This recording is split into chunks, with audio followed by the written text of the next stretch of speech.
I'm Imssa Javed and I'm 12 years old and I just graduated to grade 6. This was the Bible I had before. I had read in all of its chapters and I'm pretty familiar with all of the stories. But now I have gotten this book, Bible, from my mother.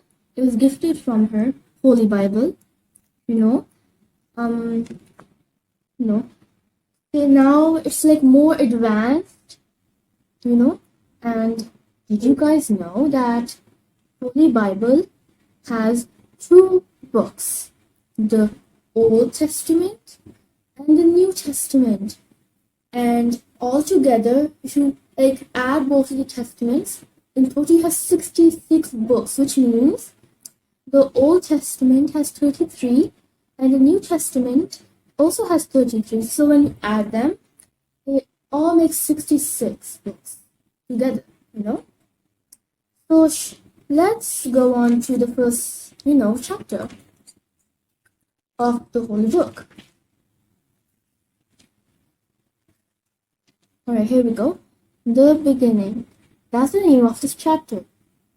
We're going to learn from first verse till verse 6, So let's start. In the beginning, God created the heavens and the earth. You know what it says?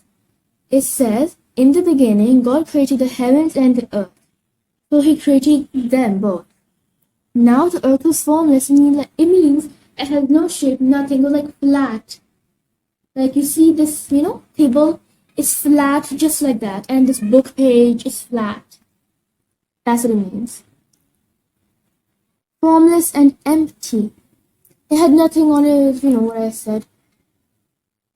Darkness was all over the surface of the deep, and the Spirit of God was hovering over the waters. It means, how air drags the waves like that? God's Spirit was doing the same. And it was darkness. There's nothing. All there was the heavens, the earth, and the formless earth, So, and God said, let there be light. In a very way that we could not hear, And it means there was darkness all over the universe. So he said, let there be light. And there was light. And there was light, just like I said. And God said, so this happened in the first book of Bible, Genesis. And on the first day, God created the day and the night. And he also separated them from it. So now, it was pretty fun reading with you all. So bye, see you tomorrow.